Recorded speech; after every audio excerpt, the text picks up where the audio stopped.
Allah, subhanahu wa ta'ala, déclare dans son livre sacré « Je n'ai créé les djinns et les hommes que pour qu'ils m'adorent » Ad-Dariyat 51-56. Mais que se passe-t-il quand ces créatures invisibles, nées de feu sans fumée, défient leur créateur, quand elles espionnaient les cieux, quand les étoiles se sont transformées en projectiles enflammés contre elles, quand le messager d'Allah leur a récité le Coran? Ce soir, plongez dans les secrets les plus troublants et les plus fascinants des djinns. Accrochez-vous, l'histoire commence maintenant. Si cette introduction a déjà touché votre cœur, abonnez-vous dès maintenant à Qissas al-Islam, Histoire de l'Islam. Activez la cloche, mettez un like, laissez dans les commentaires Allahu Akbar ou une invocation d'espoir envers Allah et partagez cette vidéo autour de vous. Que cette histoire soit une cause de guidance pour quelqu'un ce soir. Inch'Allah. Chapitre 1. Quand les djinns escaladèrent les cieux et quand les cieux se sont fermés, imaginez. Il y a des milliers d'années, bien avant que la lumière du Coran n'éclaire la terre, les cieux n'étaient pas silencieux. La nuit, quand les humains dormaient, une autre création écoutait. Des êtres faits de feu sans fumée, rapides comme l'éclair, invisibles à l'œil humain, escaladaient les hauteurs des 7 cieux.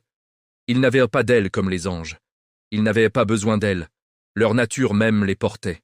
Ils se hissaient, se glissaient, se faufilaient entre les couches célestes jusqu'à atteindre la haute assemblée, cet endroit sacré où les anges se réunissent autour du trône, où les ordres divins descendent, où les décrets d'Allah sont murmurés avant d'être inscrits dans le destin. Les djinns s'approchaient. Ils se collaient contre les parois invisibles du ciel le plus proche. Ils tendaient l'oreille. Et parfois, ils entendaient un seul mot, un seul fragment de vérité divine, mais ils ne pouvaient jamais emporter la vérité pure. Dès qu'ils saisissaient ce mot précieux, ils le ramenaient en bas, dans leur monde. Et là, ils faisaient ce que les êtres orgueilleux font le mieux, ils déformaient. À ce seul mot vrai, ils ajoutaient 9 mensonges, 9 inventions, 9 tromperies. Ils racontaient ensuite ces paroles mélangées aux devins, aux sorciers, aux diseuses de bonne aventure. Et les humains, assoiffés de connaître l'invisible, buvaient ces paroles empoisonnées. Un mélange de vérité et de mensonges. Juste assez de vérité pour fasciner, juste assez de mensonges pour égarer. C'était leur pouvoir, c'était leur routine. Pendant des siècles et des siècles, les djinns ont pillé les secrets du ciel et les ont vendus aux hommes sous forme de devinettes, d'oracles, de prédictions troubles. Mais tout a changé. Lorsque la lune se fendit en deux, lorsque le dernier messager fut envoyé, lorsque Muhammad posa le pied sur cette terre comme miséricorde pour les mondes, quelque chose d'inouï se produisit dans les cieux. Les portes se fermèrent. Les hauteurs devinrent imprenables. Les chemins qui menaient à la haute assemblée furent barrés par une garde invisible, mais impitoyable.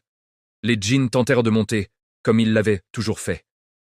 Mais cette fois, ils furent accueillis par des flammes, des étoiles filantes, des projectiles de feu, des gardiens ardents lancés depuis le ciel le plus proche. Chaque fois qu'un djinn s'approchait, une lumière aveuglante le frappait. Un feu le poursuivait. Une force invisible le projetait violemment en bas. Certains furent brûlés. D'autres furent dispersés comme des feuilles dans la tempête. D'autres encore entendirent le grondement terrifiant des anges qui leur criaient « Retournez d'où vous venez, le temps de l'espionnage est terminé. » Allah, subhanahu wa ta'ala, le décrira lui-même dans son livre avec une précision glaçante. Et nous avons orné le ciel le plus proche de lampes, et nous en avons fait des projectiles contre les démons, et nous leur avons préparé le châtiment de la fournaise. Sourate Al-Mulk, 67-5. Et les djinns eux-mêmes témoigneront plus tard de leur terreur. Nous cherchions à atteindre le ciel, mais nous l'avons trouvé rempli de gardiens puissants et de flammes ardentes. Nous nous y asseyions sur des sièges pour écouter. Mais quiconque écoute maintenant trouve une flamme ardente qui le guette. Sourate Al-Jinn, 72-8-9. Le ciel n'était plus un lieu de pillage. Il était devenu une forteresse. Les étoiles n'étaient donc plus seulement des lumières pour guider les voyageurs de la nuit, elles étaient devenues des armes divines. Iblis comprit immédiatement. Lui, le chef des djinns rebelles, sentit que quelque chose d'immense venait de se produire sur terre. Il rassembla ses troupes, il les interrogea, et quand ils lui rapportèrent qu'un homme, entre deux montagnes, récitait des paroles qui faisaient trembler leur cœur. Quand ils lui dirent que les cieux étaient désormais fermés, Iblis sut. Il sut que le sceau des prophètes était arrivé. Il sut que la vérité pure descendait désormais sur terre, sans qu'aucun djinn ne puisse la corrompre. Il sut que son règne de mensonge et de confusion touchait à sa fin. Et c'est à ce moment précis que commença la plus grande confrontation invisible de l'histoire, entre la lumière du Coran et les ténèbres qui refusaient de s'éteindre. Mais cette nuit-là, les djinns n'étaient pas encore tous des ennemis. Certains d'entre eux étaient sur le point d'entendre quelque chose qui allait changer leur destin pour l'éternité. Fin du chapitre 1. Si ce premier chapitre vous a captivé, si votre cœur a ressenti la grandeur de la puissance d'Allah et la protection qu'il accorde à sa révélation, alors faites quelque chose de beau ce soir. Abonnez-vous dès maintenant à Qisas al-Islam. Histoire de l'islam. Activez la cloche pour ne rien manquer. Mettez un like si vous aimez ce contenu qui rappelle Allah. Laissez dans les commentaires une invocation. 1. Allahumma inni as'alukal jannah. 1. Hasbunallahu wa ni'mal wakil.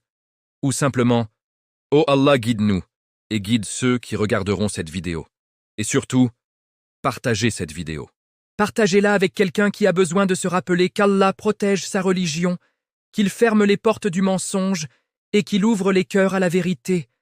Qu'Allah accepte de nous tous. Amin. Chapitre 2. La nuit où les djinns ont entendu le Coran et où certains ont pleuré, les cieux étaient devenus une forteresse de feu. Les étoiles lancèrent leurs flammes. Les djinns les plus audacieux revenaient brûlés, terrifiés, dispersés. Iblis, lui, ne se contentait pas de rumeurs.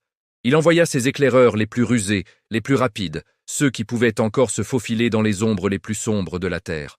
Et c'est ainsi qu'un groupe de djinns, curieux, méfiants, mais incapables de résister à l'appel de l'inconnu, se retrouva un soir près de la Mecque. Ils virent un homme seul. Un homme qui marchait entre deux montagnes, loin des regards des Kouraïchites. Un homme qui s'arrêta, leva les mains et commença à réciter. Et quand les premières paroles sortirent de sa bouche, les djinns se figèrent. Bismillahirrahmanirrahim, alhamdulillahi rabbil alamin. Ce n'était pas une voix ordinaire. C'était une voix qui portait une lumière. Une lumière qui traversait leur être de feu sans fumée, qui atteignait des endroits qu'ils ne savaient même pas posséder. Ils s'approchèrent malgré eux. Certains voulaient fuir, d'autres ne pouvaient plus bouger. Le prophète Muhammad continuait, verset après verset. Chaque mot tombait comme une goutte de pluie sur un cœur desséché depuis des millénaires. Et là, parmi ces djinns, quelque chose d'impensable se produisit. Certains commencèrent à trembler. Pas de peur, mais d'émotion. D'autres sentirent une chaleur différente de celle de leur propre feu. Une chaleur douce, apaisante, presque douloureuse tellement elle était belle. Quand le messager d'Allah arriva au verset où Allah dit « Et que si l'on leur dit « Il n'y a de divinité digne d'adoration qu'Allah », ils s'enflent d'orgueil.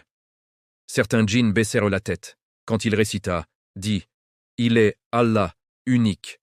Allah, le seul à être imploré pour ce que nous désirons. Il n'a jamais engendré, n'a pas été engendré non plus, et nul n'est égal à lui. » Là, plusieurs djinns tombèrent à genoux. Pas par contrainte, pas par peur du feu des étoiles, mais parce que leur cœur venait d'être touché par une vérité qu'ils avaient fuie depuis la nuit des temps. Le prophète continua sa prière, inconscient au début de la présence de ces êtres invisibles. Mais Allah, subhanahu wa ta'ala, lui fit savoir. Et plus tard, il raconta à ses compagnons ce qui s'était passé cette nuit-là. Abdullah ibn Mas'ud radiallahu anhu rapporte. Le prophète m'a dit un jour, « On m'a ordonné de réciter le Coran à des djinns. Qui viendra avec moi ?» Personne ne répondit. Il répéta la question 2 fois. Alors je dis, « Moi, ô messager d'Allah, j'irai avec toi. » Nous partîmes ensemble. Quand nous arrivâmes à l'endroit convenu, il traça une ligne autour de moi et me dit, « Ne dépasse pas cette ligne, quoi qu'il arrive. » Puis, il s'éloigna un peu. Soudain, des formes apparurent. Des créatures étranges, comme de petits chameaux noirs, se rassemblèrent autour de lui. Elles frappaient le sol en rythme, comme des femmes frappent sur des tambourins lors des fêtes. Elles étaient si nombreuses que je ne voyais presque plus le prophète. Mais il me fit signe de rester assis, et il commença à réciter. Je les vis alors. Je les vis incliner la tête. Je les vis se prosterner. Je les vis pleurer. Quand il eut terminé, il me fit signe d'approcher. Il me dit, « Ils sont venus écouter le Coran. Ils sont retournés vers leur peuple et ont dit, « Ô notre peuple, nous avons entendu une parole merveilleuse. Elle guide vers la droiture. Nous y avons cru. Nous n'associerons plus jamais rien à notre Seigneur. » Sourate Al-Jinn, 72, 1, 2. Cette nuit-là, un groupe de djinns devint musulmans. Ils crurent en Allah et en son messager. Ils abandonnèrent le polythéisme. Ils reconnurent que Iblis les avait trompés depuis toujours. Ils dirent même, dans leur propre langue rapportée par le Coran, et que notre compagnon, Iblis, était extravagant et disait d'Allah des mensonges énormes. Ils comprirent que le vrai chemin n'était plus caché. Il était là, clair, lumineux, récité par un homme qui ne mentait jamais. Mais tous les djinns n'ont pas réagi de la même façon. Certains furent troublés, mais refusèrent. D'autres furent en colère. D'autres encore jurèrent de redoubler d'efforts pour détourner les humains de cette nouvelle lumière. Car là où le Coran touche un cœur, Iblis et ses partisans deviennent fous de rage. Cette nuit marqua un tournant. Le Coran n'était plus seulement une guidance pour les humains, il était aussi une guidance pour une autre création. Une création qui avait espionné les cieux pendant des millénaires et qui, soudain, se retrouva écoutée, appelée, invitée à se prosterner devant le Créateur unique. Et parmi eux, certains répondirent à l'appel. Ils devinrent des musulmans invisibles, mais d'autres choisirent la guerre. Et c'est là que commence la plus longue bataille invisible qui continue encore aujourd'hui. Fin du chapitre 2. Si ce chapitre a fait vibrer quelque chose dans votre cœur, si vous avez ressenti la puissance du Coran qui touche même les créatures de feu, alors ne laissez pas cette lumière s'arrêter ici. Abonnez-vous maintenant à Qisas al-Islam, Histoire de l'Islam. Activez la cloche pour recevoir chaque nouveau chapitre. Mettez un like si vous aimez ce rappel de la miséricorde d'Allah. Laissez dans les commentaires une belle invocation. Allah, guide-nous et guide tous les cœurs qui écouteront cette histoire. Ou, ô Allah, fais de nous des serviteurs sincères de ta parole. Ou simplement, Allahu Akbar. Et partagez cette vidéo. Partagez-la avec quelqu'un qui a besoin d'entendre que le Coran est toujours vivant, toujours puissant, toujours capable de transformer même les êtres les plus insaisissables. Qu'Allah fasse de nous tous des gens du Coran. Amin. Chapitre 3. Iblis a compris, et la guerre invisible a commencé. Les djinns qui avaient cru retournèrent vers leur peuple. Ils portaient dans leur cœur une lumière qu'ils n'avaient jamais connue auparavant. Ils parlèrent à leur famille, à leur tribu invisible, avec une ferveur nouvelle. Ô notre peuple, nous avons entendu une parole merveilleuse. Elle guide vers la droiture. Nous y avons cru, et nous n'associerons jamais plus rien à notre Seigneur. Mais tous ne les écoutèrent pas. Beaucoup rirent, d'autres se moquèrent, certains devinrent furieux. Et au sommet de cette colère se tenait celui qui avait tout perdu, Iblis. Quand les éclaireurs revinrent vers lui, tremblants, ils lui racontèrent ce qu'ils avaient vu. Un homme récitant des paroles qui faisaient plier les djinns, des cœurs de feu qui fondaient, comme de la cire, des prosternations spontanées, des larmes invisibles coulant sur des visages de flammes. Iblis ne cria pas, il ne frappa pas. Il resta silencieux un long moment. Puis, il murmura, d'une voix basse et froide, comme la braise qui refuse de mourir. C'est donc lui, le sot, celui dont il parlait, dans les cieux, avant même que les étoiles ne deviennent des armes contre nous. Il leva les yeux vers le ciel nocturne. Les étoiles brillaient, mais elles n'étaient plus innocentes. Chacune d'elles était devenue un projectile prêt à être lancé. Chaque fois qu'un djinn osait s'approcher, le ciel répondait par le feu. Iblis comprit alors toute l'ampleur de ce qui se passait. Ce n'était pas seulement la fermeture des cieux. C'était la fin de son monopole sur le mensonge. La fin de l'époque où il pouvait mélanger un mot de vérité avec 9 mensonges et faire croire aux humains qu'il connaissait l'invisible. Désormais, la vérité descendait pure, intacte, protégée. Désormais, il y avait un homme qui récitait cette vérité à haute voix. Un homme dont les paroles touchaient même les djinns. Iblis réunit alors ses plus proches lieutenants, les shayatines les plus endurcis, les plus rusés, ceux qui avaient servi sous ses ordres depuis des millénaires. Il leur parla sans détour. Écoutez-moi bien. Le temps de la subtilité est terminé. Ils ont fermé les cieux. Ils ont envoyé un messager qui parle avec la langue de la vérité absolue. Ils ont même commencé à convertir certains des nôtres. Mais nous ne sommes pas vaincus. Nous sommes nombreux. Nous sommes rapides. Nous connaissons les faiblesses des fils d'Adam mieux qu'eux-mêmes. Ils ont un corps lourd, fait de boue. Ils ont des désirs. Ils ont de la colère. Ils ont de l'envie. Ils ont la peur. Ils ont l'orgueil. Chaque fois qu'un humain baisse sa garde, nous entrons. Chaque fois qu'il oublie le nom d'Allah, nous murmurons. Chaque fois qu'il regarde ce qui est interdit, nous embellissons le vice à ses yeux. Le Coran peut être puissant, mais seulement s'il le récite, seulement s'il s'y accroche, seulement s'ils vivent avec.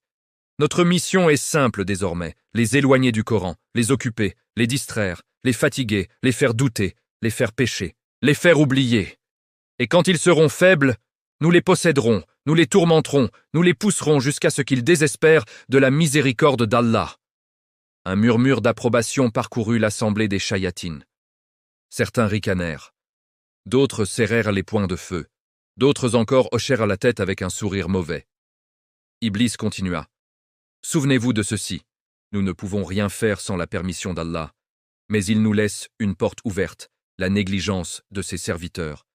Tant qu'un homme ou une femme reste connecté à son Seigneur par le dhikr, par la prière, par la lecture du Coran, par le rappel constant, nous sommes impuissants. Mais dès qu'il s'éloigne, dès qu'il laisse son cœur vide, nous entrons, et nous ne repartons pas facilement. Puis il ajouta, avec une haine presque palpable, « Et ceux d'entre vous qui ont cru, ceux qui ont pleuré en entendant la récitation, sachez qu'ils sont devenus nos ennemis. Traquez-les, moquez-les, tentez-les, faites-leur regretter leur choix, car s'ils restent fermes, ils seront une preuve vivante que notre chemin est faux. » Cette nuit-là, une décision fut prise dans le monde invisible. La guerre changea de nature. Elle ne se déroulait plus seulement dans les cieux. Elle descendit sur terre. Elle s'infiltra dans les cœurs. Elle se cacha derrière les désirs, les colères, les peurs, les plaisirs éphémères. Et depuis ce jour, chaque être humain, que tu le saches ou non, est au centre d'un champ de bataille invisible. Chaque fois que tu te souviens d'Allah, tu renforces tes murailles. Chaque fois que tu l'oublies, tu ouvres une brèche. Chaque fois que tu lis le Coran avec concentration, tu fais trembler les chayatines autour de toi. Chaque fois que tu le délaisses, ils se rapprochent un peu plus. Le prophète nous a avertis clairement. Le shaitan circule dans le fils d'Adam comme le sang circule dans le corps. Mais il nous a aussi donné l'arme ultime. Quand l'un de vous éternue, qu'il dise « Alhamdulillah ». Quand il mange, qu'il dise « Bismillah ». Quand il entre chez lui, qu'il dise « Bismillah ». Et surtout, qu'il récite les 2 dernières sourates de protection chaque matin et chaque soir. Car Allah n'a laissé aucune faille sans remède. Il n'a laissé aucun ennemi sans contre-arme. Mais encore faut-il que le serviteur tende la main pour saisir cette arme. Iblis et ses soldats n'ont jamais cessé. Ils ne cesseront pas jusqu'au jour où le souffle sera soufflé. Mais toi et moi, nous avons le choix chaque seconde. Choisir le dhikr ou le silence, choisir le Coran ou le vide, choisir Allah ou les murmures. Et c'est ce choix qui décide de qui gagne la bataille dans notre propre cœur. Fin du chapitre 3. Si ce chapitre t'a fait ressentir la réalité de cette guerre silencieuse, si ton cœur s'est serré en pensant à toutes les fois où tu as baissé ta garde, alors transforme ce sentiment en action dès ce soir.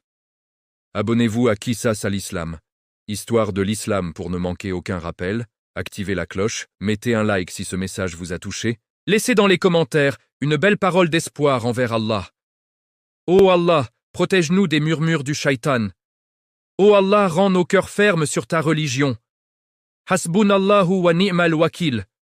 Ou tout simplement, Allah suffit, et il est le meilleur protecteur. Et partage cette vidéo. Partage-la avec quelqu'un qui a peut-être besoin d'être réveillé, quelqu'un qui lutte en silence, quelqu'un qui a oublié que la victoire appartient à ceux qui se réfugient auprès d'Allah. Qu'Allah nous garde tous sous sa protection et nous fasse mourir sur la parole de l'unicité. Amin. Chapitre 4. Les djinns qui vivent parmi nous et les signes que presque personne ne remarque, ils sont là, partout, dans les endroits que tu fréquentes chaque jour. Pas derrière toi comme une ombre menaçante de film d'horreur. Pas toujours, parfois juste à côté, parfois à l'intérieur des murs, parfois dans l'air que tu respires, parfois assis sur ton épaule gauche quand tu es seul. Les djinns ne vivent pas dans un monde complètement séparé. Ils partagent le nôtre. Ils ont leur famille, leur marché, leur mosquée, leurs disputes, leurs mariages. Exactement comme nous. Mais sur une autre fréquence. Une dimension que l'œil humain ne capte pas, sauf quand Allah le permet. Le prophète nous a informés d'une vérité glaçante et pourtant quotidienne. Allah a assigné à chacun de vous un compagnon djinn. Les compagnons s'étonnèrent. Et à toi aussi, ô messager d'Allah? Il répondit calmement. Oui, à moi aussi, mais Allah m'a aidé contre lui. Et il a embrassé l'islam. Désormais, il ne m'ordonne que le bien. Imagine cela un instant. Même le meilleur des hommes, le plus pur des cœurs, le plus proche d'Allah avait un djinn assigné à lui. Un djinn qui murmurait, qui tentait, qui essayait de le faire trébucher. Mais la lumière du prophète était trop forte. Le djinn s'est soumis, il est devenu musulman. Et depuis ce jour, il ne conseille plus que le bien. Mais pour la très grande majorité d'entre nous, ce n'est pas le cas. Ton compagnon djinn est toujours là. Il te connaît mieux que ta propre mère. Il sait exactement quel mot te fait sortir de tes gonds. Il sait à quel moment tu es le plus faible, spirituellement. Il sait quand tu baisses ta garde après la prière. Il sait quand tu regardes ton téléphone un peu trop longtemps. Il sait quand tu te sens seul et vulnérable. Et il attend. Il attend le moment parfait pour glisser une pensée. Une toute petite pensée. Une pensée qui semble venir de toi. Pourquoi prier maintenant? Tu es fatigué, fais-le plus tard. Regarde encore une fois, juste une, ça ne fait de mal à personne. Il t'a manqué de respect, pourquoi te retenir? Réponds-lui. Personne ne te voit, vas-y, personne ne saura. Et si tu écoutes? La porte s'entr'ouvre un peu plus, et s'il entre, il ne repart pas facilement. Certains djinns vivent dans des lieux précis, les endroits abandonnés, les ruines, les vieilles maisons inhabitées depuis longtemps, les toilettes et salles de bain sans lumière, les cimetières la nuit, les carrefours déserts, les puits profonds, les feux de camp isolés. Ils aiment les endroits sales, sombres, négligés, parce que le dhikr y est rare, parce que le nom d'Allah y est peu prononcé. D'autres djinns vivent carrément parmi les humains, presque en symbiose. Ils prennent des formes, un chat noir qui traverse soudain la route, un chien qui aboie sans raison à 3 heures du matin, un serpent qui disparaît dans un trou du mur, une ombre qui passe très vite dans le couloir quand tu es seul à la maison. Et puis, il y a ceux qui s'installent plus profondément. Certains provoquent des maladies étranges, des douleurs sans cause médicale claire, des cauchemars qui se répètent exactement de la même façon, une fatigue permanente même après avoir beaucoup dormi, une tristesse qui n'a aucune raison d'être, une colère qui explose pour un rien. D'autres djinns, au contraire, peuvent soulager certaines douleurs, mais toujours dans un but précis, te faire croire qu'ils ont un pouvoir, te pousser à les invoquer, à leur rendre un culte, à t'éloigner d'Allah. Le Coran est très clair là-dessus. Et il y en a parmi les hommes qui invoquent, en dehors d'Allah, des associés. Ils les aiment comme on aime Allah. Mais ceux qui ont cru sont plus ardents dans l'amour d'Allah.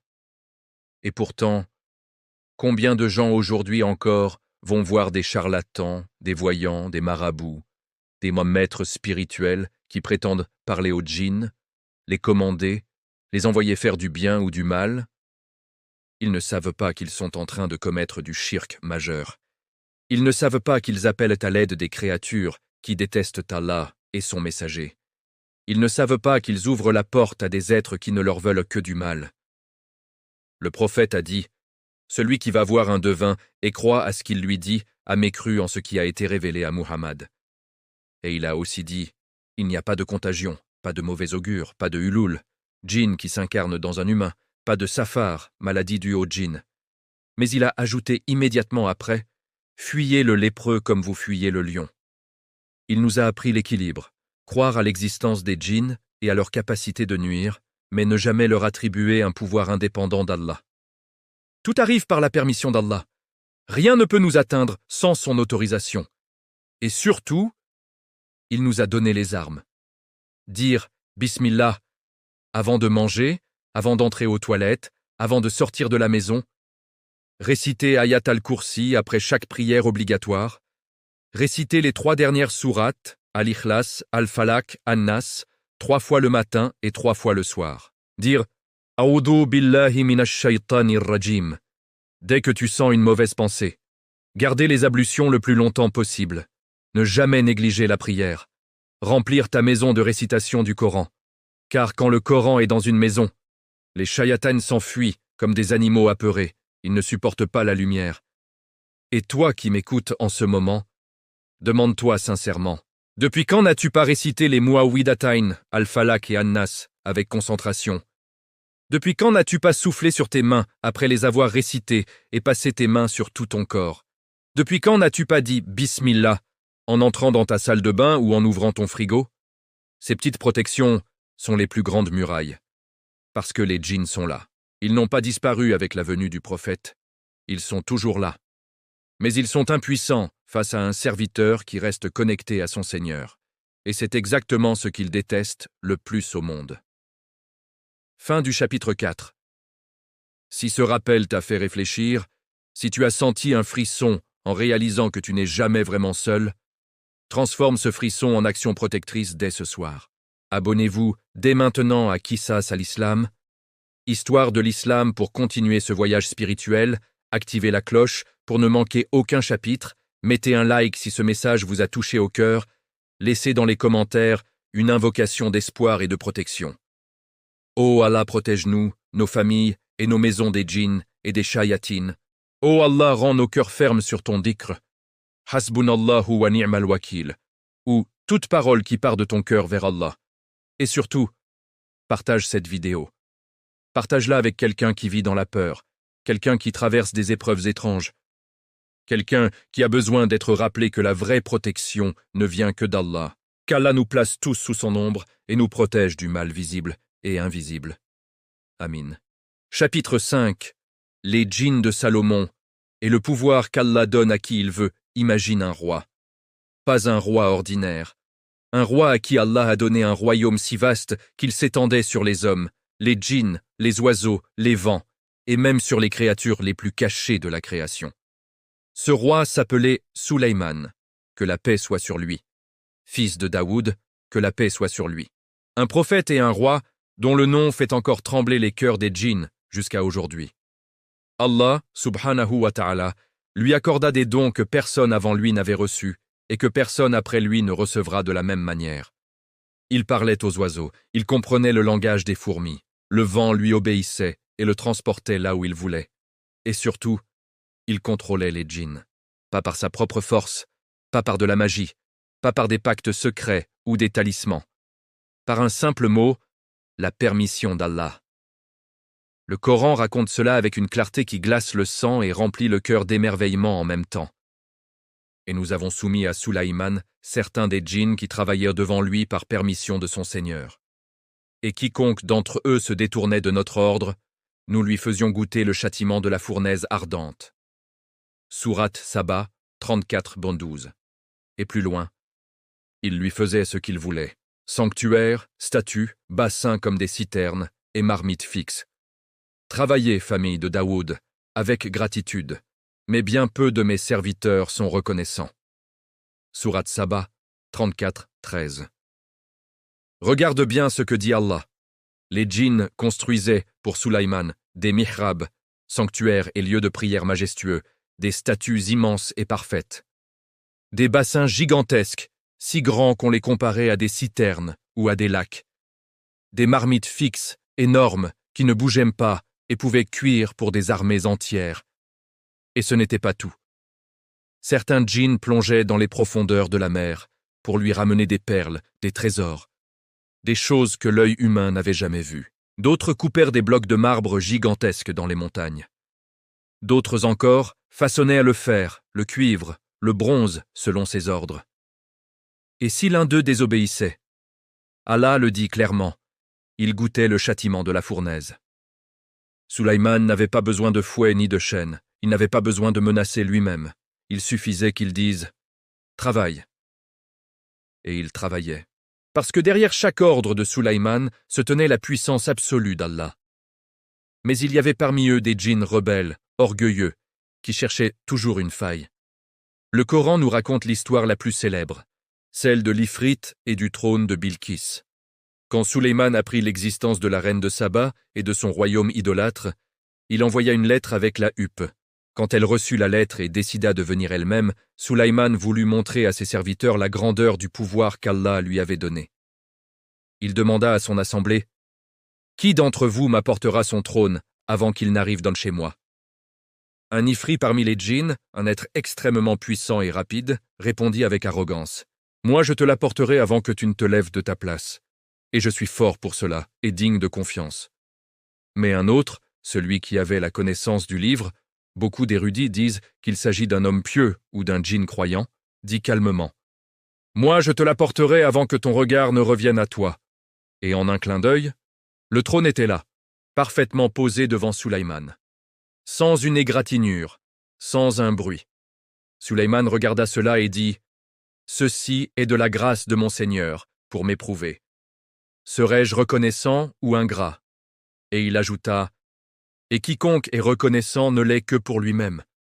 Et quiconque est ingrat, mon Seigneur se suffit à lui-même et est généreux. » Cette scène est une leçon éternelle. Les djinns, les plus puissants, les ifrites les plus rapides, les plus forts, ne sont rien face à la permission d'Allah. Un être qui avait la connaissance du livre surpassa l'ifrite en vitesse et en précision, simplement parce qu'Allah le permit.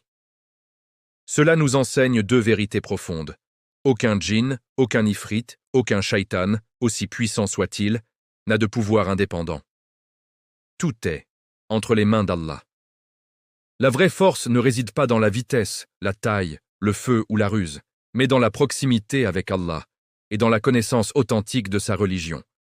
Sulayman utilisait les djinns pour construire, pour montrer la grandeur d'Allah, pour appeler au tawhid. Il ne les utilisait jamais pour son propre orgueil ou pour des choses interdites. Mais après sa mort, beaucoup de djinns ont menti aux humains. Ils ont prétendu que Sulayman était un sorcier. Ils ont prétendu qu'il commandait les djinns grâce à des anneaux magiques, des formules secrètes, des invocations interdites. Ils ont répandu ces mensonges pendant des siècles, et beaucoup d'humains les ont crus. C'est pour cela qu'Allah a révélé dans le Coran, pour laver l'honneur de son prophète, et ils suivirent ce que les diables racontaient contre le règne de Sulayman. Or Sulayman n'a jamais été mécréant, mais ce sont les diables qui étaient mécréants. Ils enseignaient aux gens la sorcellerie. Sourate Al-Baqarah, 2102. Les djinns ont menti. Ils ont déformé l'histoire. Ils ont transformé un prophète obéissant à Allah en un sorcier qui pactisait avec eux. Et aujourd'hui encore, quand tu entends parler de magie de Salomon, de sceaux de Salomon, de rituels pour commander les djinns, sache que ce sont des mensonges inventés par les shayatines pour éloigner les gens de la vérité. La vraie puissance de Sulayman venait de sa prosternation, de ses larmes, de son humilité devant Allah. Pas d'un anneau, pas d'une formule, pas d'un pacte. Et c'est cette même puissance que tu peux avoir aujourd'hui. Pas pour commander des djinns, mais pour te protéger d'eux. En disant « A'udhu billahi minash shaitanir rajim », en récitant Ayat al-Kursi, en lisant les Mu'awwidhatayn avec conviction, en restant dans l'obéissance à Allah. Parce que le même Allah qui soumettait les djinns à Sulayman est le même Allah qui te protège aujourd'hui, si tu te réfugies auprès de lui. Fin du chapitre 5. Si cette histoire t'a rappelé que tout pouvoir appartient à Allah seul, et que lui seul décide qui il élève et qui il abaisse, alors fais quelque chose de beau avec ce rappel. Abonnez-vous dès maintenant à Qissas al-Islam, Histoire de l'Islam, pour continuer à recevoir ces rappels qui fortifient le cœur. Activez la cloche pour ne rien manquer. Mettez un like si ce chapitre vous a touché. Laissez dans les commentaires une invocation sincère. Ô Allah, fais de nous des serviteurs reconnaissants, comme Sulayman. Ô Allah, protège-nous de la ruse des djinns et des mensonges des shayatines. Hasbunallahu wa ni'mal wakil, ou toute parole d'espoir et d'amour pour Allah. Et partage cette vidéo. Partage-la avec quelqu'un qui a besoin de se rappeler que la vraie force n'est pas dans les créatures, mais dans celui qui les a créées. Qu'Allah nous accorde à tous la droiture et la protection. Amin. Chapitre 6. Les djinns qui entrent dans les corps et les signes que le Coran révèle. Il y a des souffrances que la médecine ne comprend pas, des douleurs qui apparaissent soudain sans raison, des voix que personne d'autre n'entend, des cauchemars qui reviennent exactement au même moment chaque nuit, une sensation d'oppression sur la poitrine dès que la nuit tombe, une colère inexplicable qui explose pour un rien et disparaît aussi vite qu'elle est venue, une tristesse profonde, sans motif apparent, qui donne l'impression que la vie n'a plus de goût. Beaucoup de gens traversent cela en silence. Ils vont de médecin en médecin, ils font des examens, des scanners, des analyses de sang, tout est normal. Pourtant, la souffrance est là, réelle, lourde, et parfois, elle porte un nom que le Coran connaît très bien, le toucher des djinns. Le prophète nous a parlé de ces cas avec une clarté et une précision qui font froid dans le dos, mais qui apportent aussi une immense lumière. Il a dit « Il n'y a pas de contagion, au sens superstitieux, pas de hulul, djinn qui s'incarne définitivement dans un corps, pas de safar, maladie causée par un djinn appelé safar, mais fuyez le lépreux comme vous fuyez le lion. » Il a nié les superstitions païennes, mais il n'a jamais nié la réalité du mal que peuvent causer certains djinns. Dans plusieurs hadiths authentiques, on trouve des cas où des djinns sont entrés dans des corps humains pour les tourmenter, les faire parler avec des voix différentes, les faire tomber dans des crises, les pousser à des actes qu'ils ne contrôlaient plus. Un jour, un homme vint voir le prophète, affolé. « Ô messager d'Allah, mon frère souffre terriblement. » Le prophète demanda. « Qu'est-ce qui lui arrive ?» L'homme répondit. « Un djinn le frappe sans arrêt, il le tourmente, il le fait souffrir jour et nuit. » Le messager d'Allah ne s'étonna pas. Il ne dit pas « c'est impossible » ou « c'est psychologique ». Il se leva, alla vers l'homme possédé et récita sur lui les premiers versets de Sourate al-Baqarah, Sourate al-Ikhlas, al-Falaq, an-Nas et d'autres versets de protection. Et par la permission d'Allah, l'homme fut guéri sur le champ. Le djinn sortit. La souffrance cessa. La paix revint. Un autre cas célèbre est celui de Khalid ibn al-Walid, radiyallahu anhu, le grand général invincible sur les champs de bataille. Lui aussi fut touché par un djinn, une souffrance intense, inexplicable, qui le faisait hurler de douleur. Il se rendit auprès du prophète, désespéré. Le messager d'Allah récita sur lui des invocations et des versets du Coran. Il souffla sur lui, et Khalid fut libéré. Il raconta plus tard que dès que les paroles divines furent récitées, il sentit quelque chose quitter son corps, comme un poids énorme qui s'en allait. Le prophète lui enseigna ensuite une invocation puissante, qu'il recommandait pour se protéger de tout mal venant des djinns, des hommes, des créatures terrestres ou célestes, sauf celles qui apportent le bien. A'udhu bi kalimatillahi tammati min sharri ma khalaq. Je cherche refuge dans les paroles parfaites d'Allah contre le mal de ce qu'il a créé. Nul ne dira cela sans qu'Allah ne le protège de tout mal. Aujourd'hui encore, quand une personne est atteinte par un djinn, les signes sont souvent les mêmes. Elle déteste entendre le Coran, surtout les versets de protection. Quand on récite Ayat al-Kursi ou les Muawwidatayn près d'elle, elle peut devenir agitée, crier, se débattre, vomir, avoir des convulsions. Elle parle parfois avec une voix qui n'est pas la sienne. Elle connaît des choses qu'elle ne devrait pas savoir. Elle a des crises à des moments précis, souvent à l'heure de l'Adhan, à l'aube ou quand on mentionne Allah. Elle a peur de l'eau sur laquelle on a récité le Coran, ô Ruqya. Elle peut avoir des marques étranges sur le corps, griffures, bleues qui apparaissent sans raison. Mais attention, tous les cas ne sont pas dus au djinn.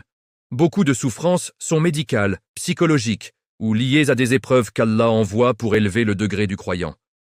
C'est pourquoi le croyant doit toujours commencer par consulter un médecin compétent.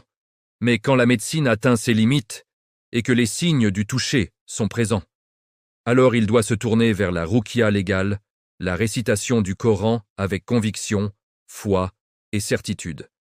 La ruqya n'est pas de la magie, c'est la parole d'Allah. C'est l'arme qu'il a donnée à ses serviteurs contre les forces du mal. Le prophète a enseigné comment faire, réciter avec certitude que c'est Allah qui guérit, pas les mots eux-mêmes. Soufflez doucement après chaque récitation. Utilisez de l'eau sur laquelle on a récité, ô ruqya, pour boire, se laver, se doucher. Récitez beaucoup Ayat al-Kursi, les 3 dernières sourates, les premiers versets de Al-Baqarah, la fin de Al-Baqarah. Dire régulièrement La ilaha illa anta subhanaka inni kuntu minad dalimin, l'invocation de Yunus. Gardez les 5 prières, le dhikr constant, l'humilité et le repentir. Et surtout, ne jamais aller voir les charlatans, ceux qui prétendent parler aux djinns, qui demandent des offrandes, qui utilisent les amulettes, des carrés magiques, des noms autres qu'Allah. Car le prophète a dit « Celui qui porte un talisman a commis du shirk » et « Celui qui va voir un devin et croit en ce qu'il dit a mécru en ce qui a été révélé à Muhammad. » La guérison vient uniquement d'Allah, par sa parole, par sa permission, par sa miséricorde. Et quand un djinn sort d'un corps par la force du Coran, il entend la même chose que les djinns qui écoutèrent le prophète entre les 2 montagnes. Nous avons entendu un Coran merveilleux. Nous y avons cru. Et nous n'associerons plus rien à notre Seigneur. Certains djinns, même ceux qui étaient revenus pour nuire, se convertissent quand ils entendent la vérité sans intermédiaire. Mais d'autres s'enfuient en hurlant, car la lumière du Coran leur est insupportable.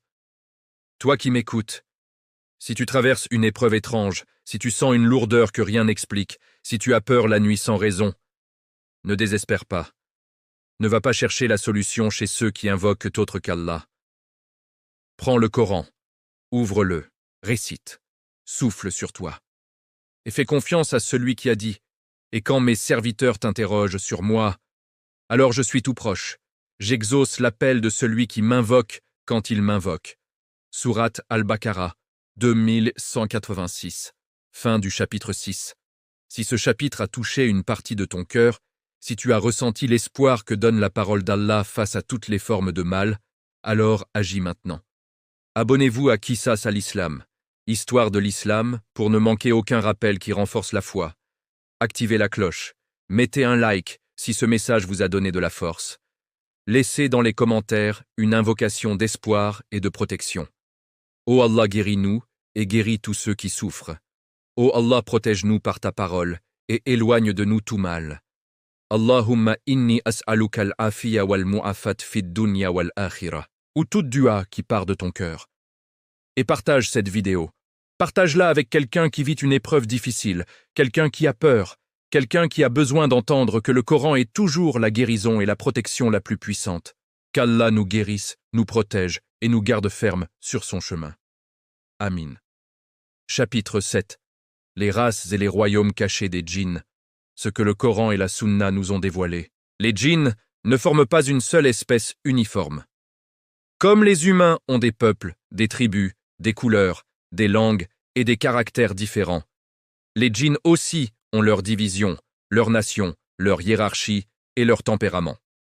Allah, subhanahu wa ta'ala, les a créés à partir de marij min nar, un feu sans fumée, un feu pur, intense, tourbillonnant. Cette origine leur donne des caractéristiques que nous, êtres de glaise, pouvons à peine imaginer.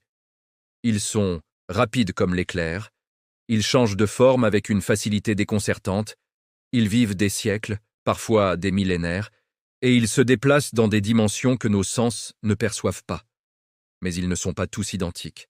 Il existe parmi eux des races, des familles, des clans entiers avec des noms que les anciens rapportent et que certains hadiths et récits authentiques ont mentionnés. Il existe parmi eux des races, des familles, des clans entiers avec des noms que les anciens rapportent et que certains hadiths et récits authentiques ont mentionnés. Certains sont appelés marids, des djinns extrêmement puissants, orgueilleux, rebelles, souvent très grands dans leur forme originelle. Ce sont eux qu'on retrouve dans les histoires anciennes sous le nom de géants de feu ou titans invisibles. Ils sont rares, mais quand ils se mettent en colère, leur force peut être terrifiante. D'autres sont appelés ifrites, encore plus dangereux, rusés, violents et souvent associés au mal pur. Le Coran mentionne explicitement les shayatines des djinns, et les ifrites font partie des plus puissants parmi les rebelles. Un ifrite peut prendre des formes impressionnantes, un homme gigantesque, un animal monstrueux, une colonne de fumée noire. Beaucoup de récits de possession violente impliquent des ifrits. Il y a aussi les karines. Ce sont les djinns compagnons assignés à chaque être humain dès sa naissance. Le tien est là, à cet instant précis où tu écoutes ces mots. Il te connaît mieux que quiconque. Il sait tes secrets, tes faiblesses, tes moments de doute. Son travail principal, te murmurer le mal, embellir le péché, te faire oublier Allah. Mais si tu es de ceux qui se réfugient constamment auprès d'Allah, son influence reste très limitée. Ensuite viennent les djinns plus ordinaires, ceux qui vivent leur vie sans forcément chercher à nuire aux humains. Parmi eux, il y en a qui sont musulmans, qui prient, qui jeûnent, qui récitent le Coran dans leurs propres assemblées cachées. Le Coran en témoigne clairement. Et il y a parmi nous des musulmans et parmi nous des injustes. Sourate Al-Jinn 72, 14. Oui, il existe des mosquées de djinns. Il existe des cercles de dhikr invisibles. Il existe des djinns qui se prosternent quand tu te prosternes, même si tu ne les vois pas. D'autres sont des mécréants endurcis, des polythéistes, des adorateurs du feu, des serviteurs d'Iblis. Certains vivent dans des royaumes souterrains, d'autres dans des montagnes isolées, d'autres dans des mers profondes, d'autres dans des déserts brûlants, d'autres encore dans des lieux habités par les humains, mais toujours dans l'invisible. Ils ont leur propre ville, leur propre palais, leur propre marché. Ils se marient, ils ont des enfants, ils vieillissent, mais beaucoup plus lentement que nous, ils meurent, et ils seront jugés comme nous le jour de la résurrection. Le prophète nous a enseigné des détails troublants sur leur mode de vie. Ils mangent les os sur lesquels on a prononcé le nom d'Allah et les excréments, d'où l'importance de dire Bismillah avant de jeter quelque chose ou de manger. Ils se déplacent extrêmement vite. Certains peuvent parcourir des distances énormes en un battement de cils.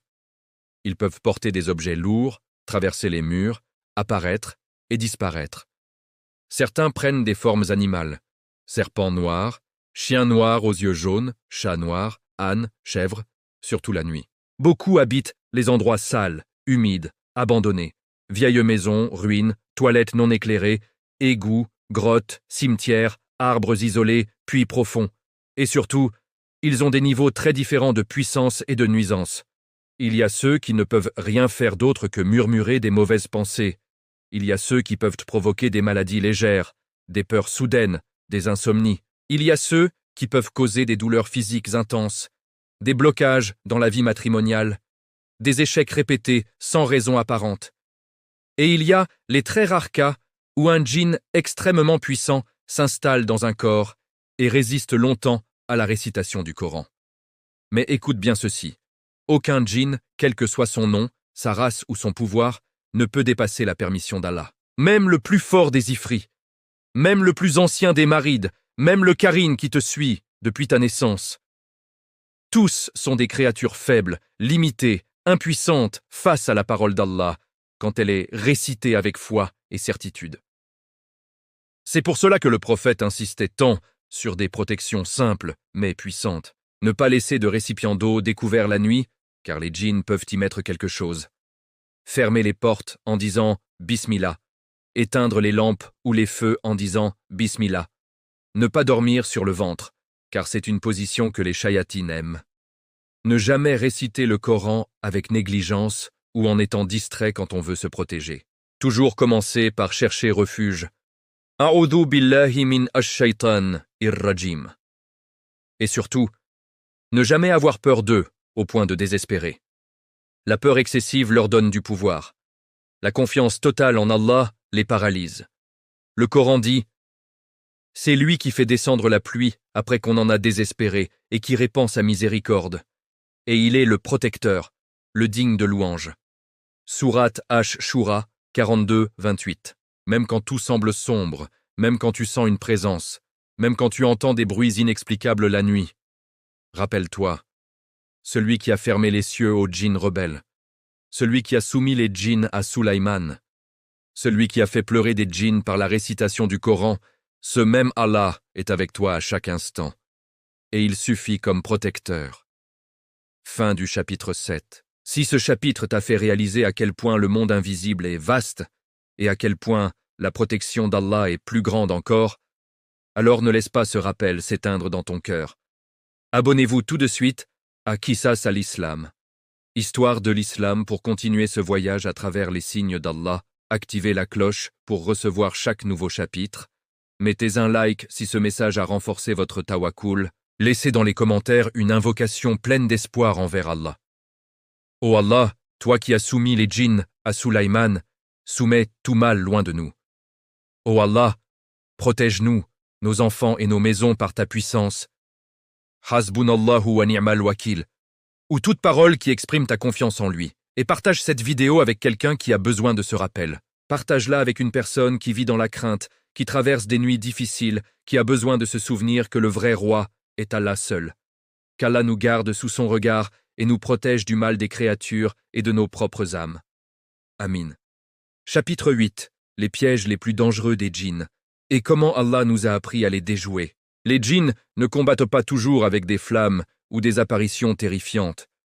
Leur arme la plus efficace, la plus silencieuse et la plus destructrice, c'est le mensonge qu'ils font passer pour une vérité. Ils ne viennent pas toujours te menacer. Souvent, ils te flattent, ils te rassurent, ils te font croire que tu es spécial, que tu mérites plus, que tu as le droit de transgresser, que personne ne te jugera. Et c'est là que commence la chute la plus profonde. Le prophète nous a avertis avec des mots très précis. Le shaitan désespère que les gens l'adorent sur la péninsule arabique, mais il se contente de semer la discorde entre eux.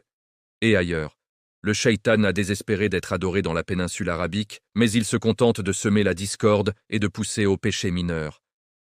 C'est une guerre subtile, une guerre qui ne fait pas de bruit, une guerre qui se passe à l'intérieur de ton cœur, de ton foyer, de ta famille, de ta communauté. Voici les pièges les plus courants que les djinns et leurs alliés shayatines tendent aux fils d'Adam, et que le Coran et la Sunna nous ont explicitement dévoilés, l'embellissement du péché. Ils te font voir le haram comme beau, facile, excitant, moderne. Une image, une vidéo, une conversation, un regard, tout devient pas si grave. Ils te disent, tout le monde le fait, Allah est pardonneur, tu te repentiras après. Et quand tu tombes, ils reviennent te dire, tu es trop mauvais maintenant, Allah ne te pardonnera plus. La procrastination spirituelle, prie plus tard. Lis le Coran demain. Fais tes ablutions après. Tu es fatigué, repose-toi d'abord. Chaque plus tard est une victoire pour eux. Chaque report est une petite fissure dans ta forteresse, la discorde familiale. Ils adorent ça. Un mot mal placé, un reproche trop dur, un silence trop long, une dispute qui commence pour une broutille et qui finit par détruire des années d'amour. Ils soufflent sur la colère de l'un, sur la susceptibilité de l'autre, et ils regardent le feu consumer le foyer. La tristesse prolongée et le désespoir. Quand tu traverses une épreuve, ils viennent te murmurer « C'est fini pour toi. Allah t'a abandonné. À quoi bon prier? Personne ne t'aime. Tu ne mérites pas la miséricorde. Et si tu les écoutes, la tristesse devient une prison. L'amour exagéré des choses de ce monde. Ils te font aimer l'argent, le statut, la beauté, le pouvoir, les likes, les followers, les possessions, jusqu'à ce que tu oublies pourquoi tu es sur Terre. Tu passes des heures à construire ce qui sera détruit, et tu négliges ce qui restera pour l'éternité. Le faux sentiment de sécurité. Tu es un bon musulman, tu pries, tu jeûnes. Un petit péché ne changera rien. Ils te font baisser ta garde juste assez pour que tu tombes dans des choses plus graves, sans t'en rendre compte. La jalousie et l'envie, Azad. Ils montrent aux gens ce que les autres ont et leur disent « Pourquoi lui et pas toi ?» Ils ne le méritent pas.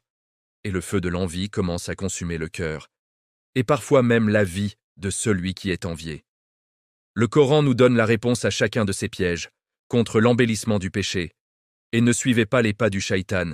Il est pour vous un ennemi déclaré. Al-Baqarah 2:68. Contre la procrastination. Ô vous qui avez cru, craignez Allah comme il doit être craint et ne mourrez qu'en étant musulman. Al-Imran 3:102. Le moment présent est le seul qui t'appartient vraiment.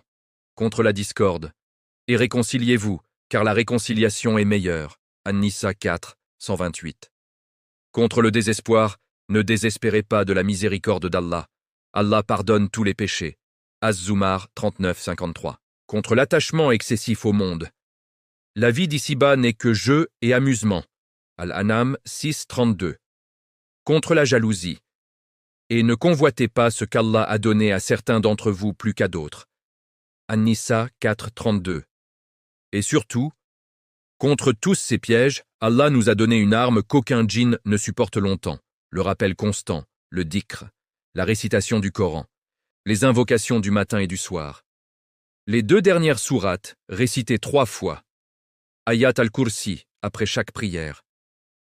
Hasbunallahu wa ni'mal wakil, quand la peur ou le doute arrive.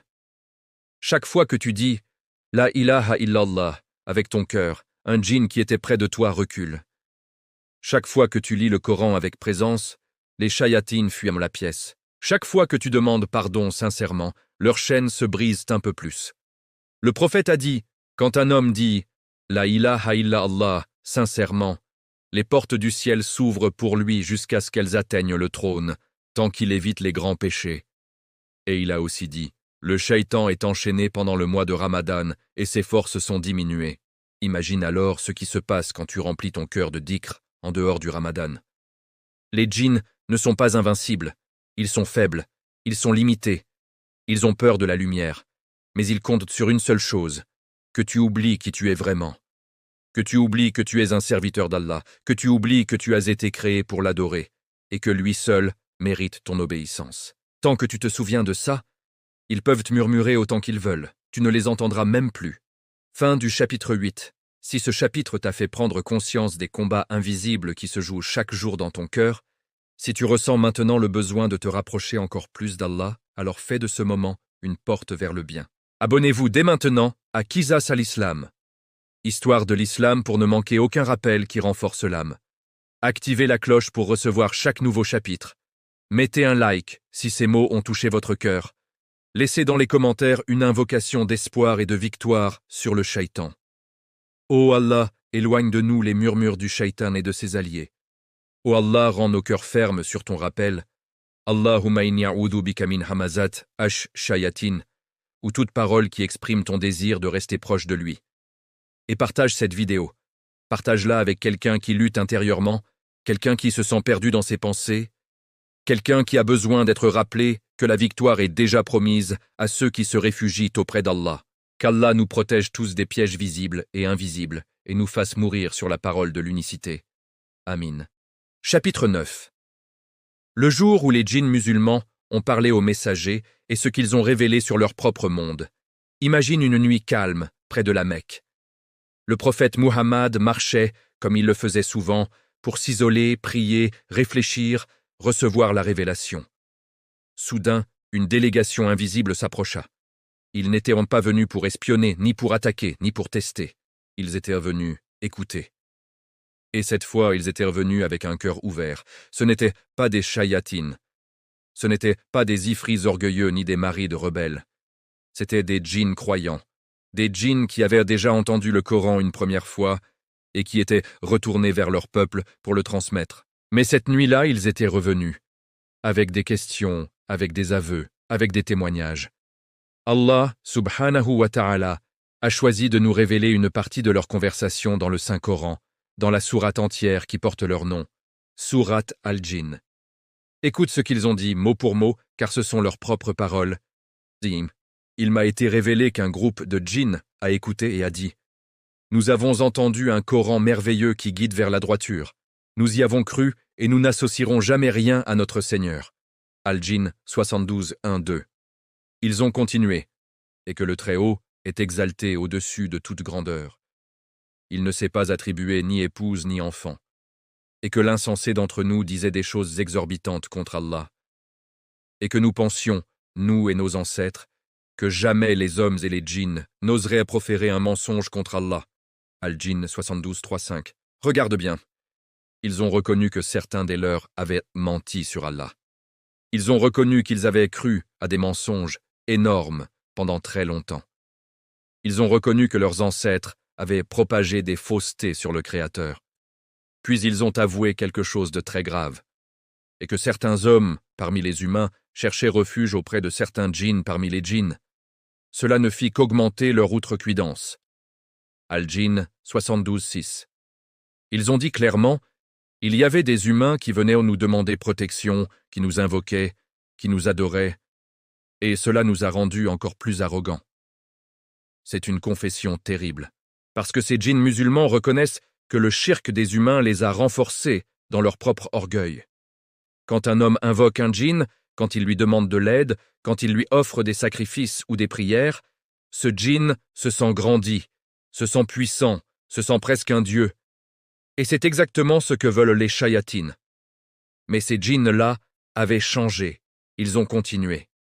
Et que nous pensions que jamais les hommes et les djinns n'oseraient proférer un mensonge contre Allah. Et que nous cherchions à atteindre le ciel, mais nous l'avons trouvé rempli de gardiens puissants et de flammes ardentes. Et que nous nous y asseyions sur des sièges pour écouter. Mais quiconque écoute maintenant trouve une flamme ardente qui le guette. Al-Jinn 72-5-9. Ils ont décrit leur ancienne vie, l'espionnage des cieux, les mots volés, les mensonges mélangés à la vérité, et puis la fermeture brutale des portes célestes avec l'arrivée du messager. Et ils ont ajouté quelque chose d'extraordinaire. Et que nous ne savons pas si c'est un mal qui est destiné à ceux qui sont sur la terre ou si leur Seigneur veut leur droiture. Al-Jinn 72-10. Ils ne savaient même pas. Même eux, avec leur longue vie et leur expérience, ne connaissaient pas le destin caché. Ils ne savaient pas si la venue du Coran était une punition ou une miséricorde. Et c'est là qu'ils ont conclu. Et qu'il y en a parmi nous qui sont justes, et qu'il y en a parmi nous qui sommes autres que cela, nous formons des groupes divers. Al-Jinn 72-11. Et que nous avons su que nous ne pourrons jamais échapper à Allah sur la terre, et que nous ne pourrons jamais l'échapper en fuyant. Al-Jinn 72-12. Et que quand nous avons entendu la guidée, le Coran, nous y avons cru. Et quiconque croit en son Seigneur ne craint ni diminution ni injustice. Al-Jinn 72-13. Et que parmi nous il y a des musulmans, et parmi nous il y a des injustes. Ceux qui ont embrassé l'islam, ceux-là ont cherché la droiture. Al-Jinn 72-14. Quant aux injustes, ils seront du combustible de la fournaise. Al-Jinn 72-15. Ces paroles sont bouleversantes. Des djinns, des créatures de feu, ont entendu le Coran et ils ont dit « Nous y avons cru. Nous avons cherché la droiture. Nous savons maintenant que nous ne pouvons fuir Allah. » Et ils ont même donné un conseil indirect à leurs frères humains. Et que si les hommes et les djinns s'étaient réunis pour produire quelque chose de semblable à ce Coran, ils n'y parviendraient pas, même s'ils s'entraidaient les uns les autres. Al-Isra 17-88. Mais rappelez ici dans le contexte. Ils ont reconnu l'inimitabilité du Coran. Eux qui avaient accès à des vérités partielles pendant des millénaires ont dit « Nous ne pouvons rien produire de pareil. » Et puis, ils ont terminé par cette magnifique déclaration « Et que nous ne savons pas si c'est un bien ou un mal qui est destiné à ceux qui sont sur la terre. Mais nous avons cru. » Et Allah conclut la sourate par ces mots adressés au prophète. Dit « Mon Seigneur sait mieux qui apporte la guidée et qui est dans un égarement évident. » Al-Jinn 72-30. Cette sourate est une fenêtre ouverte sur le monde invisible. Elle nous montre que il y a des djinns musulmans qui prient derrière les imams humains dans certaines mosquées la nuit. Il y a des djinns qui récitent le Coran entre eux et qui pleurent en écoutant certaines sourates. Il y a des djinns qui ont peur du jour du jugement exactement comme nous. Il y a des djinns qui demandent pardon à Allah pour les mensonges de leurs ancêtres. Et il y a des djinns qui supplient Allah de nous guider, parce qu'ils ont eux-mêmes été guidés. Mais surtout, cette sourate nous rappelle une vérité immense. Le Coran n'est pas seulement pour nous. Il est pour toute la création qui a une âme et une responsabilité. Et même les créatures de feu peuvent être touchées par sa lumière, ou brûlées par leur refus. Alors toi qui m'écoutes ce soir, demande-toi, si des djinns ont pu changer de voie après des siècles d'égarement, qu'est-ce qui t'empêche, toi, de te redresser aujourd'hui? Fin du chapitre 9. Si ce chapitre t'a fait ressentir la miséricorde immense d'Allah, qui s'étend même au monde invisible, si ton cœur s'est ému en entendant les paroles de ces djinns croyants, alors transforme cette émotion en action dès maintenant. Et abonnez-vous tout de suite à Qissas al-Islam, Histoire de l'Islam, pour ne manquer aucun rappel qui rapproche d'Allah. Activez la cloche pour recevoir chaque nouveau chapitre, mettez un like si ces paroles vous ont touché. Laissez dans les commentaires une belle invocation d'espoir envers Allah. Ô Allah, guide-nous, comme tu as guidé ces djinns à la vérité. Ô Allah, fais-nous mourir sur la parole de l'unicité. Allahumma ijalna min ahlil Qur'an, ou toute dua sincère qui part de ton cœur. Et partage cette vidéo. Partage-la avec quelqu'un qui pense que son cœur est trop loin, trop endurci, trop abîmé. Partage-la pour lui rappeler que même des êtres de feu ont pu retrouver le chemin quand ils ont entendu la parole d'Allah. Qu'Allah accepte nos invocations et nous rassemble tous au paradis avec ceux qui l'ont aimé sincèrement. Amin. Chapitre 10. La protection ultime. Quand les djinns tremblent devant un serviteur qui se réfugie en Allah, nous avons voyagé ensemble à travers les secrets les plus profonds du monde invisible. Nous avons vu les djinns escalader les cieux et se faire repousser par des étoiles enflammées. Nous avons entendu certains d'entre eux pleurer en écoutant le Coran et d'autres jurer de combattre la vérité jusqu'au dernier souffle. Nous avons découvert leur race, leurs royaumes cachés, leurs murmures incessants, leurs pièges subtils et parfois leurs conversions miraculeuses. Mais après tout cela, il reste une seule question essentielle. Que dois-tu faire, toi, ici et maintenant, face à cette réalité invisible? Parce que les djinns existent. Ils sont là. Ils ne disparaîtront pas. Ils ne vont pas soudain devenir inoffensifs. Ils continueront leur mission jusqu'à ce que le souffle soit soufflé. Mais Allah, subhanahu wa ta'ala, n'a jamais laissé ses serviteurs sans armes.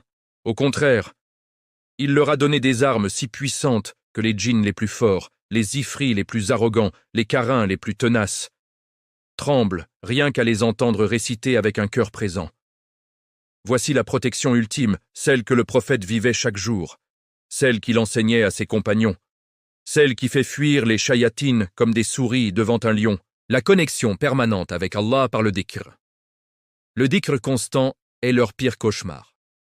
Quand ta langue bouge avec Subhanallah, Alhamdulillah, Allahu Akbar, Astaghfirullah, même en marchant, en travaillant, en attendant, les shayatines ne trouvent plus de place pour murmurer. Le prophète a dit, le shaitan est assis sur le cœur du fils d'Adam. Quand il se souvient d'Allah, le shaitan se recroqueville. Quand il oublie Allah, le shaitan lui souffle ses suggestions. Les 5 prières à leur heure. Chaque prière est un mur qui se dresse entre toi et les forces du mal. Quand tu fais tes ablutions et que tu pries avec concentration, les djinns s'éloignent de toi pendant un temps. Laisser une prière volontairement est l'une des plus grandes brèches que tu peux leur offrir. Ayat al-Kursi, après chaque prière obligatoire. Le prophète a dit, « Celui qui lit Ayat al-Kursi après chaque prière obligatoire, rien ne l'empêchera d'entrer au paradis, sauf la mort. » Et Ubayy ibn Ka'b rapporta que le prophète lui dit, « Ô Aboul Mundir, sais-tu quel est le plus grand verset du livre d'Allah » Il répondit, « Ayat al-Kursi » Le prophète dit, « Par celui qui tient mon âme entre ses mains, ce verset a une langue et 2 lèvres qui sanctifient le roi près du pilier du trône. » Les Mu'awwidatayn, Al-Falaq et An-Nas, 3 fois matin et soir, le prophète les récitait chaque soir avant de dormir. Il soufflait sur ses mains, passait ses mains sur tout son corps, 3 fois. Il disait, « Ces 2 sourates suffisent à quiconque les récite comme protection. » Dire « Bismillah » avant chaque acte. Entrer aux toilettes, manger, boire, sortir de la maison, monter dans une voiture, allumer la lumière, fermer une porte. Chaque « Bismillah » est une barrière. Les djinns ne peuvent pas manger avec toi si tu dis Bismillah.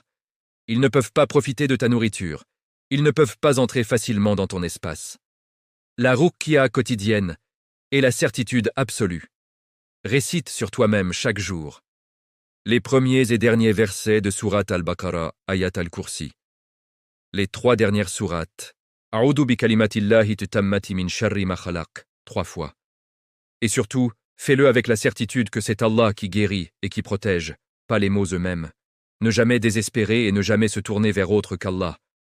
Même si tu traverses la nuit la plus sombre, même si tu sens une présence, même si des bruits étranges te réveillent, ne va jamais voir un marabout, un voyant, un maître des djinns. Ne porte jamais d'amulette, de talisman, de papier écrit avec des symboles inconnus. C'est le shirk. C'est exactement ce que veulent les shayatines. Le prophète a dit, « Celui qui va voir un devin et croit ce qu'il lui dit a mécru en ce qui a été révélé à Muhammad. » La guérison, la protection, la victoire, tout vient d'Allah seul. Et voici la promesse la plus belle, la plus réconfortante.